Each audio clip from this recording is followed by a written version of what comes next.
Hello everyone. आज हम लोग 2020-22 का जो क्वेश्चन है उसको कवर कर रहे हैं। और आज का जो क्वेश्चन पेपर है इसको हम थोड़ा अलग तरह से कवर करने का कोशिश कर रहे हैं। इसमें जो जो क्वेश्चन हम लोग का रिपीटेड होता है, जनरली जो क्वेश्चन हम देख रहे हैं रिपीट किया है, उसका आंसर प्रयास किए यहीं पे कवर कर देने का, Hindi as well as English में। तो सबसे पहले हम लोग क्वेश्चन नंबर 1 को देखते हैं, जो कि कंपल्सरी क्वेश्चन होता है, जिसमें सबसे पहला क्वेश्चन पूछा गया था असेसमेंट ईयर क्या होता है। इस टाइप का क्वेश्चन हम लोग सेमेस्टर 2 में भी देखते थे। असेसमेंट ईयर मतलब बेसिकली क्या हो गया, जिस ईयर में हमारा इनकम के ऊपर टैक्स लगता है, इनकम का असेसमेंट होता है और उसके ऊपर टैक्स लेवी किया जाता है, वो हमारा हो गया असेसमेंट ईयर, जिसको हम लोग हिंदी में बोलते हैं कर निर्धारण वर्ष। ठीक है, नाम से ही पता चल रहा है जिस वर्ष में हमारा कर का निर्धारण होगा। तो हम लोग यहाँ क्या इसको बोल सकते हैं, the financial year in which income earn in the previous year is taxed, that is assessment year. जिस ईयर में हमारा, जिस एफआई में हमारा प्रीवियस ईयर का अर्न किया हुआ इनकम पे टैक्स लगता है, दैट इज असेसमेंट ईयर। अगर सेक्शन 29 को हम लोग रिफर करते हैं तो वहाँ पे असेसमेंट ईयर कहने का मतलब हो गया 12 मंथ्स का period which start from April 1 and ending on March 31 of next year. जो हमारा नेक्स्ट 31 मार्च को एंड होता है। असेसमेंट ईयर कहने का मतलब हो गया 12 मंथ का पीरियड, जो कि 1 अप्रैल से स्टार्ट होकर नेक्स्ट ईयर के 31 मार्च को एंड हो जाता है, जो हम लोग देखते हैं सेक्शन 29 में। ये डिफिनेशन, कुछ इस टाइप से डिफिनेशन हम लोग को मिलता है। दूसरा क्वेश्चन, टोटल इनकम क्या होता है। टोटल इनकम या कुल आय क्या होता है। हम लोग को पता है टोटल इनकम या कुल आय कहने का मतलब क्या हो गया, जो हमारा ग्रॉस टोटल इनकम आया, सकल आय जो हम लोग का आया, पांचों हेड के इनकम को ऐड करने के बाद उसमें हम लोग चैप्टर 6A का जो डिडक्शन है, चैप्टर 6A में कौन सा डिडक्शन मिलता है, कौन सा डिडक्शन कवर होता है, 80C से लेके 80U तक का सेक्शन का जो डिडक्शन कवर होता है उसको लेस करने के बाद that balance will come, that is total income. Gross total income में चैप्टर 6A का डिडक्शन लेस करने के बाद that balance will come, which balance will come, that is total income. ठीक है, अब हम लोग को यहाँ एक चीज ध्यान रखना है, टोटल इनकम जो होता है इसको हम लोग 10 रुपये के मल्टीपल में, नियरेस्ट 10 का जो मल्टीपल होता है उसमें राउंड ऑफ कर देते हैं। जैसे अगर हम लोग का gross total income, round of करने का मतलब ये हो गया, अगर हमारा ग्रॉस टोटल इनकम 4,31,956 आ रहा है, तो इसको यहाँ पे टोटल इनकम 4,31,960 माना जाएगा। यहाँ एक चीज ये भी ध्यान देना, अगर 51 भी रहा तो भी ये 60 ही हो जाएगा, 960 ही हो जाएगा। नेक्स्ट 10 रुपये में ये इसको राउंड ऑफ कर दिया जाता है। उसके बाद यहाँ पे बोला गया पर्सन क्या होता है, क्वेश्चन पूछा था पर्सन क्या होता है। तो पर्सन हम लोग को पता है, इनकम टैक्स एक्ट में क्या हम लोग करते हैं, टोटल 8 कैटेगरीज ऑफ पर्सन, 8 या तो हम लोग इसको 9 भी बोल सकते हैं। यहाँ पे फर्म और एलएलपी जो, इसको अलग अलग भी हम लोग लिख सकते हैं। ठीक है, टोटल यहाँ पे जिस तरह से यहाँ पे लिखा हुआ है, टोटल 8 कैटेगरीज ऑफ पर्सन हमारा इनकम टैक्स एक्ट के अंडर पर्सन के डिफिनेशन में इंक्लूड होता है। पहला इंडिविजुअल, एचयूएफ, कंपनी, फर्म और एलएलपी को अलग से भी लिख सकते हैं 2 पॉइंट बना के, ईओपी, बीओआई, लोकल अथॉरिटी। इसके अलावा जो भी पर्सन छूट जाता है उसको हम लोग बोलते हैं आर्टिफिशियल जुडिशियल पर्सन। तो टोटल 8 कैटेगरीज ऑफ पर्सन को यहाँ पे इनकम टैक्स एक्ट में पर्सन के डिफिनेशन में इंक्लूड किया जाता है। ये चीज हम लोग को यहाँ पे लिखना है। नेक्स्ट क्वेश्चन था परक्विजिट्स क्या होता है। परक्विजिट्स में हम लोग को एक चीज ध्यान रखना है, परक्विजिट्स जो होता है जनरली हम लोग को काइंड में मिलता है, कैश में नहीं मिलता। बट जरूरी नहीं कि परक्विजिट्स काइंड में ही मिले, कभी कभी परक्विजिट्स कैश में भी मिलते हैं। जैसे लिव ट्रेवल कंसेशन, ये हमारा काइंड कैश में मिलता है, बट ये हमारा एक परक्विजिट्स। परक्विजिट्स और अलाउंसेस में डिफरेंस ये होता है, अलाउंसेस जो होता है ये हमारा सैलरी एग्रीमेंट का पार्ट होता है, जो एम्प्लॉयर एम्प्लॉय के बीच में एग्रीमेंट हुआ उसका ये पार्ट होता है अलाउंसेस, परक्विजिट्स उसका पार्ट नहीं होता, ये अलग से दिया जाता है, अलग से उसको बेनिफिट एम्प्लॉय को दिया जाता है। परक्विजिट्स और fringe benefits are the perk that employ enjoy over and above their salary. ठीक है, over and above their salary जो मिलता है, रिसीव करता है कि employ, that is perquisite. Perquisites are profit that come in addition to employees regular salary, regular salary के अलावे जो बेनिफिट उसको मिलता है, दैट इज परक्विजिट्स। ठीक है, परक्विजिट्स को हम लोग यहाँ पे इनकम टैक्स के पॉइंट ऑफ व्यू से 3 कैटेगरीज में क्लासिफाई करते हैं। टैक्सेबल परक्विजिट्स, एग्जेम्प्टेड परक्विजिट्स, और तीसरा हो जाएगा पार्शियली टैक्सेबल या पार्शियली एग्जेम्प्टेड परक्विजिट्स।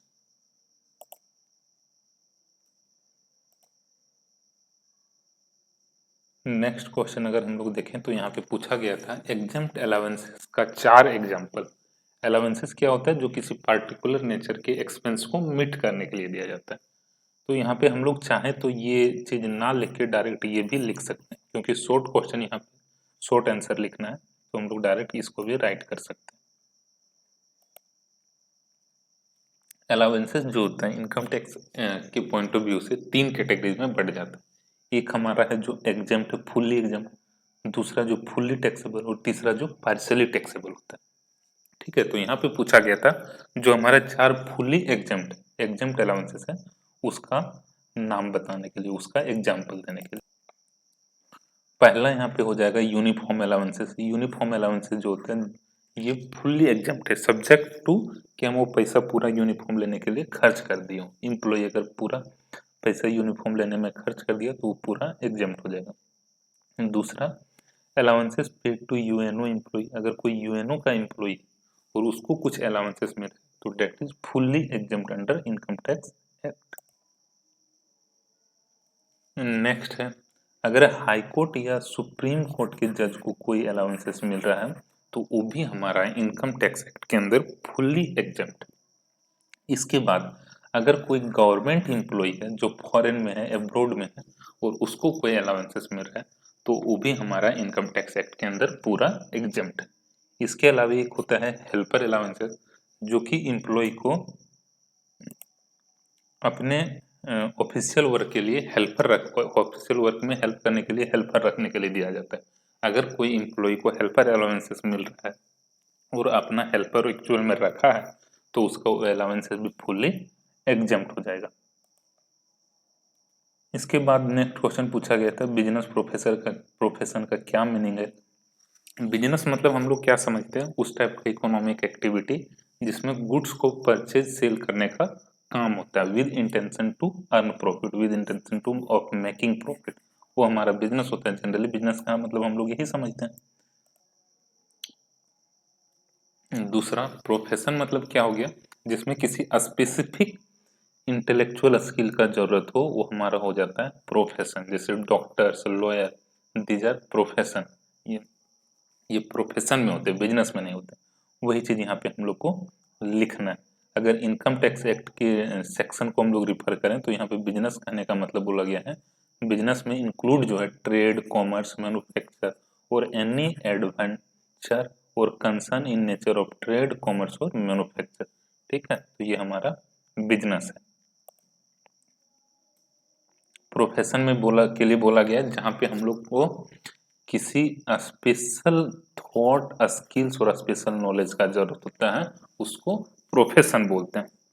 ठीक है, वही मीनिंग है जो हम लोग जनरली समझते हैं। फिर आगे बोलो, क्वेश्चन पूछा गया था लॉन्ग टर्म कैपिटल गेन क्या होता है। लॉन्ग टर्म कैपिटल गेन कहने का मतलब हो गया जो कैपिटल गेन हम लोग को लॉन्ग टर्म एसेट ट्रांसफर करने से आता है वो हमारा लॉन्ग टर्म कैपिटल गेन।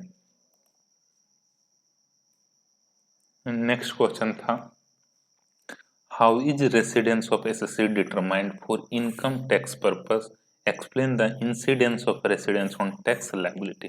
ये क्वेश्चन हम लोग पहले सेमेस्टर 2 में भी पढ़ते थे और इससे रिलेटेड जो वीडियो है डायरेक्ट टैक्स के प्लेलिस्ट में मिल जाएगा जहाँ पे ये सब चीज डिटेल में कवर किया हुआ है। रेसिडेंस कैसे डिटरमाइन करते हैं और इसका टैक्स लायबिलिटी पे क्या इंसिडेंस होता है, क्या इम्पैक्ट होता है। नेक्स्ट क्वेश्चन पूछा गया था एनुअल वैल्यू क्या होता है। एनुअल वैल्यू मतलब क्या हो गया, जो हमारा income from house property head के अंदर टैक्सेबल वैल्यू होता है वही हमारा होता है एनुअल वैल्यू। और इसमें कौन कौन सा डिडक्शन अलाउड है, तो हम लोग को यहाँ पे मेनली 2 डिडक्शन मिलता है, स्टैंडर्ड डिडक्शन और इनकम इंटरेस्ट ऑन लोन। ये चीज हम लोग को यहाँ पे एक्सप्लेन करना है, उसका प्रोविजन कोट करना है और इसको पूरा एक्सप्लेन करेंगे, लिखना है हम लोग को इस क्वेश्चन। क्वेश्चन देखिए एक मोटा मोटी ये तो आइडिया समझ में आ रहा होगा कि ये वही सब क्वेश्चन है जो हम लोग सेमेस्टर 2 में भी पढ़ते थे। मतलब प्रीवियस ईयर का लगभग वही सारा क्वेश्चन रिपीट करता है जो सेमेस्टर 2 में रिपीट करता था। ऑलमोस्ट वही क्वेश्चन यहाँ पर भी रिपीटेड होता है, रिपीट करता है। नेक्स्ट क्वेश्चन जो है ये सैलरी हेड से रिलेटेड है, प्रैक्टिकल क्वेश्चन है। यहाँ पे पूछा गया है मिस्टर हरिदास का हम लोग को टैक्सेबल सैलरी निकालना है, जिसके बारे में कुछ डिटेल दिया हुआ है, जिसके बेसिस पे हम लोग को हरिदास का टैक्सेबल सैलरी निकालना है, मतलब इनकम फ्रॉम सैलरी हम लोग को कैलकुलेट करना है। सैलरी इनकम क्या था, एचआरए क्या है, डीए क्या है, कितना का एंटरटेनमेंट अलाउंस मिलता था, ये सारा इन्फॉर्मेशन यहाँ पे दिया हुआ है। आगे बोल रहा है हरी और उसका जो एम्प्लॉयर है both are contributing to RPF 14% of salary, दोनों आरपीएफ में 14% अपने सैलरी का कंट्रीब्यूट कर रहा है सैलरी का। He lives in rented house, जो हरिदास है ये रेंटेड हाउस में रहता है, जिसका रेंट जो है 6,000 रुपये पर मंथ है, और हरिदास जो है वो अभी रांची में रह रहा है। ये इंफॉर्मेशन दिया हुआ है, इस इंफॉर्मेशन के बेसिस पे हम लोग को हरिदास का टैक्सेबल सैलरी निकालना है। तो हम लोग यहाँ पे क्या करेंगे, एक हम लोग उसी टाइप का स्टेटमेंट जो हम लोग फॉर्मेट बनाते हैं कुछ उसी टाइप का फॉर्मेट बना लेंगे। ऊपर हम लोग को हेडिंग दे देना है कंप्यूटेशन ऑफ या calculation of taxable salary of mister Haridas for the assessment year this, क्योंकि प्रेजेंटेशन यहाँ पे बहुत मैटर करता है, कैलकुलेशन तो ऑलमोस्ट हम लोग को पता है क्या होने वाला है। सबसे पहले हम लोग लिखेंगे सैलरी,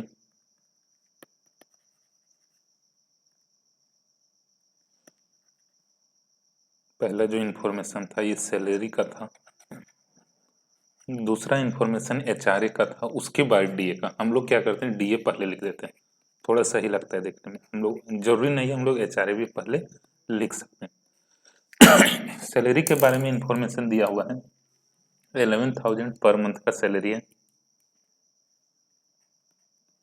11,000 पर मंथ का इंटू 12।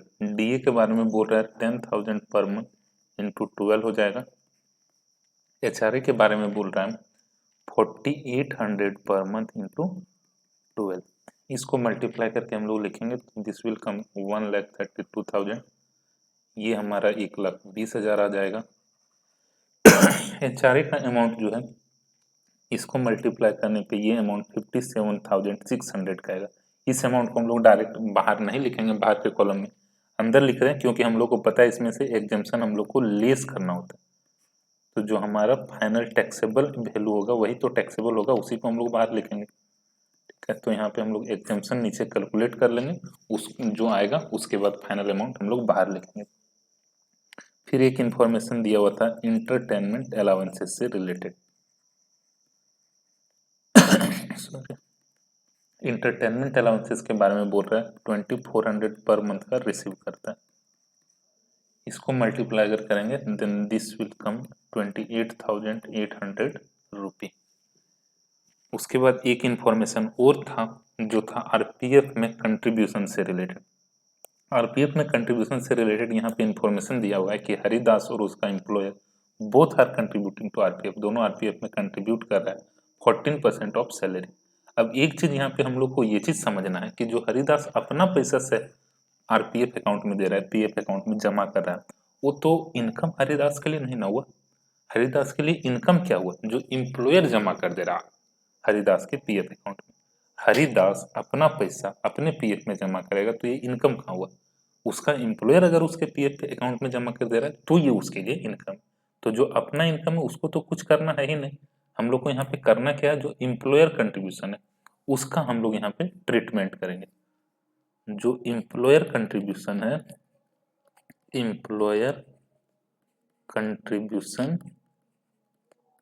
टू आरपीएफ, यहाँ पे हम लोग को अब एक चीज पता है कि 12% तक अगर कंट्रीब्यूशन कुछ होता है तो एग्जेम्प्ट होता है, उससे ज्यादा अगर कंट्रीब्यूट हो रहा है तो यहाँ पे हमारा टैक्सेबल होगा।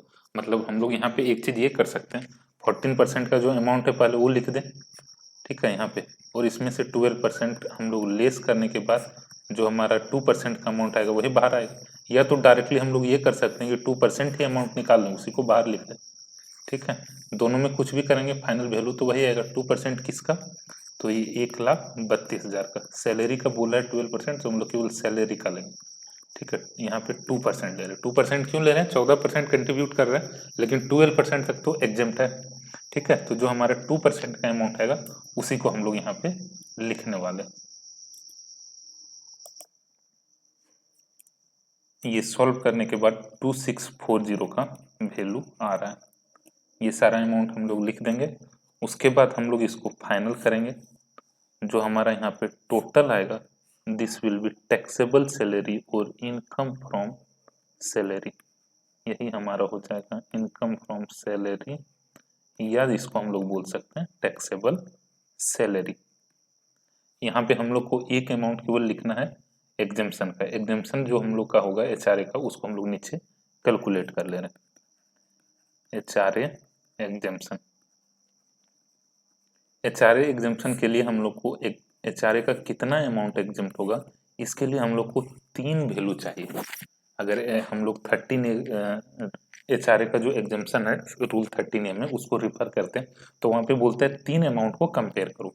सबसे पहले उस 3 अमाउंट में पहला अमाउंट हो जाता है एक्चुअल एचआरए सॉरी, जो कि हमारा वही आने वाला 57,600। दूसरा 40% ऑफ सैलरी, 40% या 50% ऑफ सैलरी। यहाँ पे तो 40% होगा क्योंकि ये रांची में है। 40% किसका, 1,32,000 प्लस जो उसका 1,20,000 का डी है, क्योंकि यहाँ पे सैलरी कहने का मतलब बेसिक प्लस डी है, ये दोनों का 40%। इसको जब हम लोग सॉल्व करेंगे then this amount will come 1,08,000। उसके बाद तीसरा हम लोग को यहाँ पे एक चाहिए rent paid minus 10% of salary. इसको जब हम लोग सॉल्व करेंगे तो ये हमारा आ जाएगा 46,800। ये हमारा रेंट पेड हो जाएगा 72,000। 6,000 रुपये पर मंथ का रेंट था, और 10% ऑफ सैलरी जो आएगा ये हो जाएगा 25,200। अब तीनों अमाउंट जो हम लोग को यहाँ पे दिखा, ये अमाउंट, दूसरा ये अमाउंट और तीसरा ये अमाउंट, तीनों में से जो सबसे कम होता है वही उतना ही अमाउंट हमारा एचआरए एग्जेम्प्ट हो जाएगा। तो तीनों में जो सबसे मिनिमम है that is 46,800, this will be exempted HRA, या तो एचआरए का एग्जेम्पशन हम लोग जिसको बोल सकते हैं। अमाउंट हमारा था 46,800।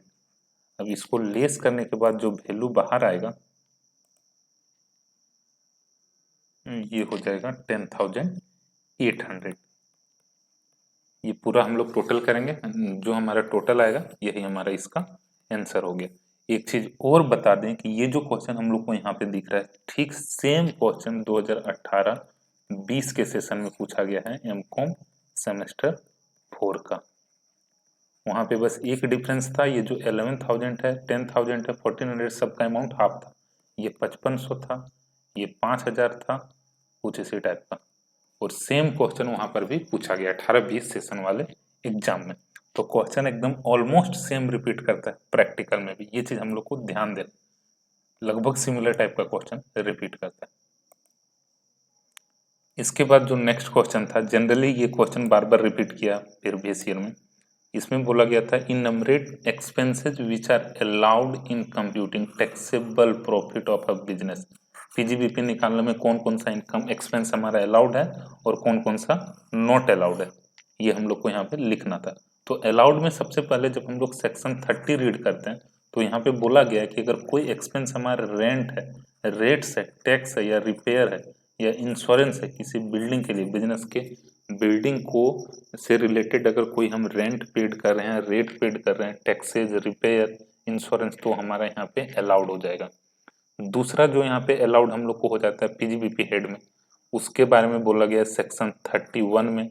यहाँ पे बोला गया कोई भी रिपेयर का अगर खर्चा हो या इंश्योरेंस का खर्चा हो बिजनेस के मशीनरी, प्लांट और फर्नीचर का, तो वो भी यहाँ पे अलाउड है, उसका भी यहाँ पे उस एक्सपेंस का यहाँ पे डिडक्शन मिल जाएगा। डिप्रिसिएशन जो हमारे इनकम टैक्स एक्ट के प्रोविजन के बेसिस पे आएगा वो अलाउड एक्सपेंस है। Expense not covered under section 30 to 36, जो हमारा 30, ये यहाँ पे हम लोग को नहीं लिखना।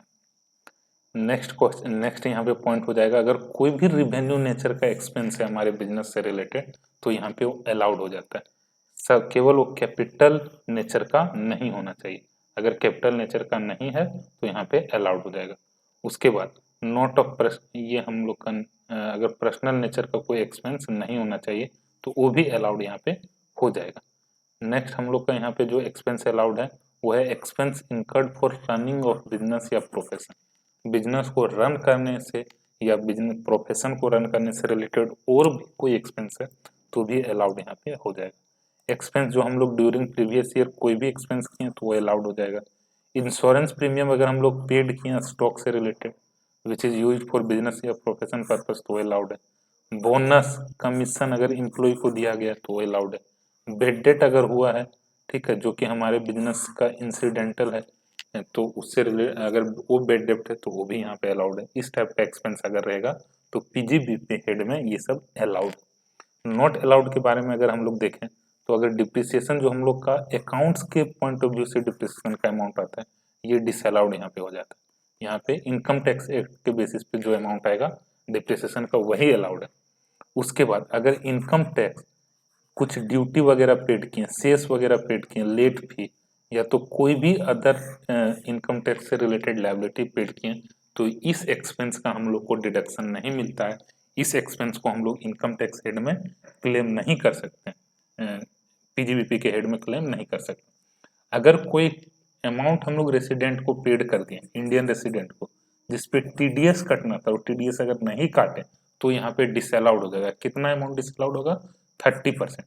कहने का मतलब ये है कि अगर हम इंडिया में हमारा बिजनेस चल रहा है और हम किसी को 10,000 अमाउंट पेड कर रहे हैं और ये 10,000 में हम लोग को टीडीएस काटना है, टीडीएस नहीं काटे तो यहाँ पे इनकम टैक्स लॉ ये बोलता है कि इसमें 30% अमाउंट तुम्हारा डिसअलाउड हो जाएगा, मतलब 7,000 का ही डिडक्शन क्लेम कर सकते हैं। 3,000 का डिडक्शन क्लेम करने के लिए नहीं देगा। हम एक्चुअल में 10,000 पेड किए किसी को, लेकिन इनकम टैक्स लॉ बोल रहा है 7,000 का हम डिडक्शन देने वाले हैं। क्यों? क्योंकि हम लोग वहाँ पे टीडीएस डिडक्ट नहीं किए। दूसरा बोल रहा है 100% सम पेबल टू नॉन रेसिडेंट। अगर किसी एनआर को हम लोग पेड कर दिए बिना टीडीएस काटे हुए तो वो 100% अमाउंट डिसअलाउड। इंडियन रेसिडेंट को पेड किए तो 30% डिसअलाउड, अगर नॉन रेसिडेंट को पेड किए तो हमारा 100% डिसअलाउड।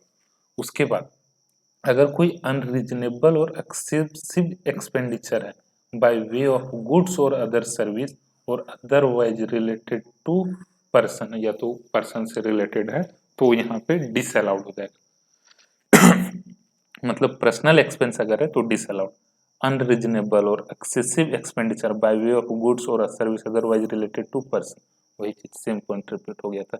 अगर 10,000 से ज्यादा हम सिंगल डे में किसी पर्सन को पेड कर दिए तो वो अमाउंट भी हमारा कैश में पेड कर दिए तो अमाउंट भी हमारा यहाँ पे डिसअलाउड हो जाएगा। कोई पर्सनल एक्सपेंस है तो भी वो डिसअलाउड। कोई नॉशनल एक्सपेंस है जैसे बेड डेट का हम प्रोविजन कर रहे हैं तो यहाँ पे डिसअलाउड, इनकम टैक्स एक्ट में उसका डिडक्शन नहीं मिलता। तो कुछ ये सब एक्सपेंस है जो हमारा पीजीबीपी हेड के अंदर डिसअलाउड हो जाता है। अलाउड एक्सपेंस ये था, ये डिसअलाउड था, इसका लिस्ट। कैपिटल एक्सपेंस अगर है तो डिसअलाउड हो जाएगा। अगर प्रीमिलरी एक्सपेंस को हम लोग एमोर्टाइज कर दिए पीएल में तो डिसअलाउड हो जाएगा। इसका मिलता है डिडक्शन, हम लोग क्लेम कर सकते हैं but subject to income tax act का प्रोविजन। फाइन और पेनल्टी अगर हम लोग पेड किए हैं किसी लीगल अथॉरिटी को तो वो भी यहाँ पे डिसअलाउड है। बेड डेट का अगर हम लोग पहले डिडक्शन क्लेम किए थे और अभी अगर रिकवर हो गया तो उस अमाउंट को वो अमाउंट भी हमारा डिसअलाउड हो जाता है, मतलब यहाँ पे वो इनकम हो जाएगा।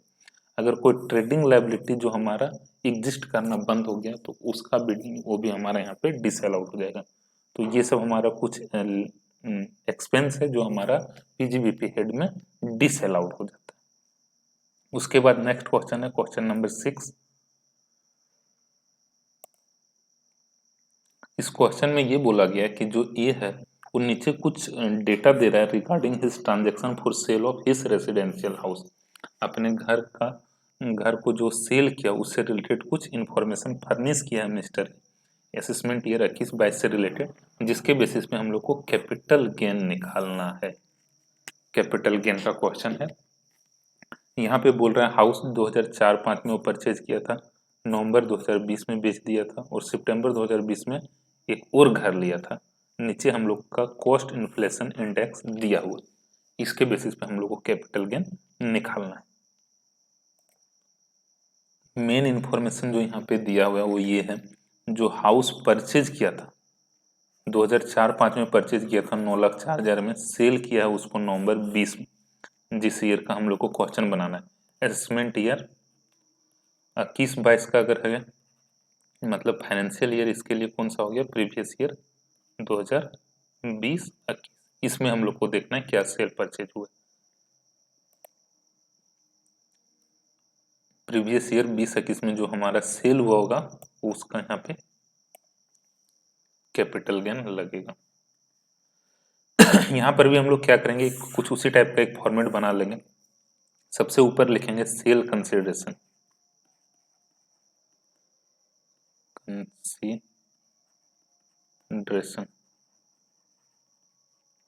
ठीक है। सेल कंसिडरेशन कितना था, यहाँ क्वेश्चन में दिया हुआ 60 लाख, 60 लाख का सेल कंसिडरेशन था।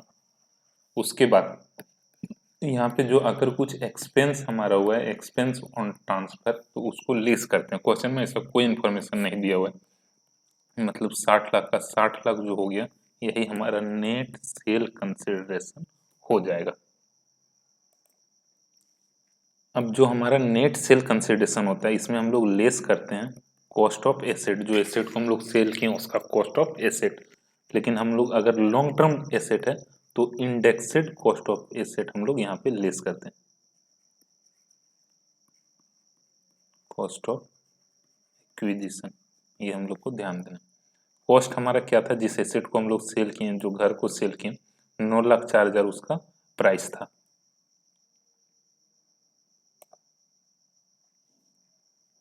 नौ लाख 4,000 उसका प्राइस था।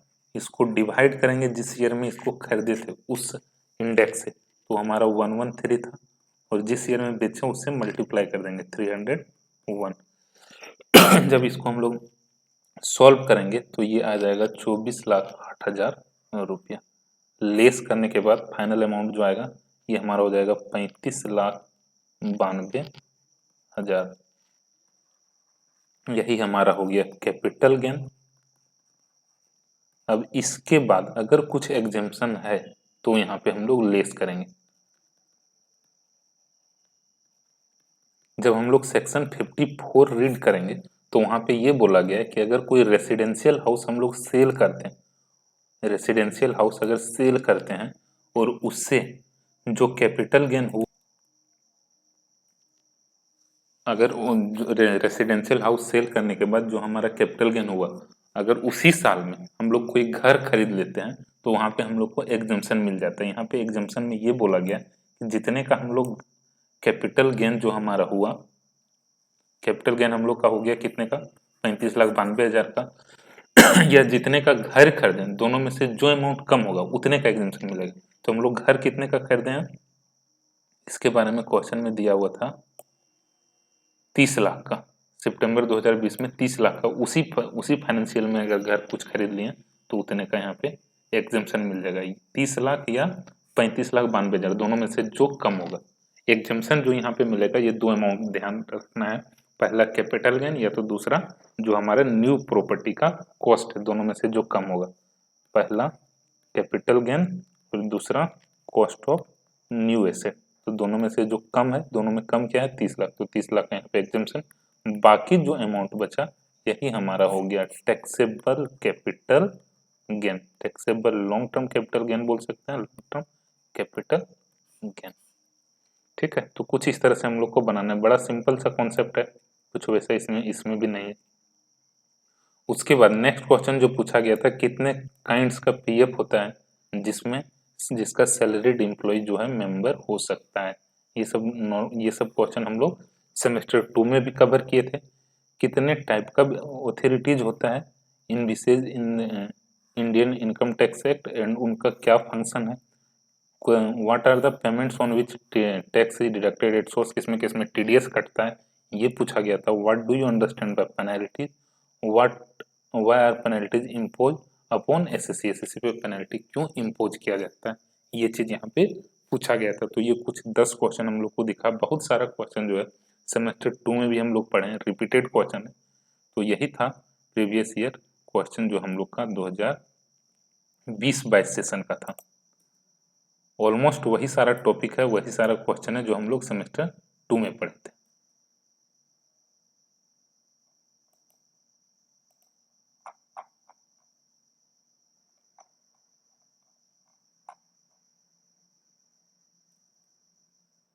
Thank you.